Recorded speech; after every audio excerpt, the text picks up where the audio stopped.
স্বার্থপর এই দুনিয়া, খোদার কসম কারোর জন্য থামে না, বড় স্বার্থপর এটা।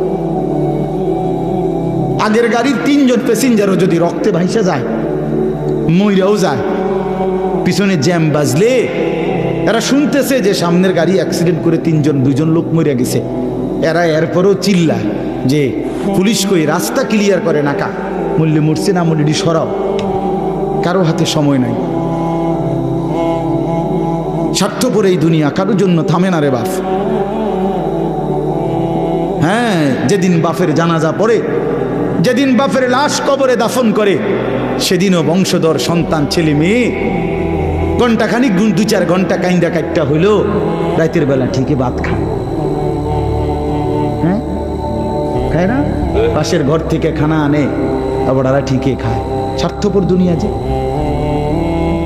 থামে না রে ভাই, থামে না দুনিয়া। ওই জন্য আমাদের কারোর জন্য থামবে না। তুমি আমি মরে গেলে শেষ।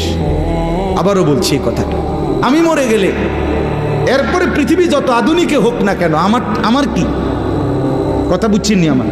আমি মরার পরে যদি সবার ঘর স্বর্ণের বাড়ি হয়ে যায়, তো আমার লাভ হইল কি? আমার মৃত্যুর পরে যদি সব মানুষ আধুনিক হইয়া চাঁদের দেশেও জায়গা, আমার ফায়দা কি? আমি তো নাই, আমি তো মরে গেলাম।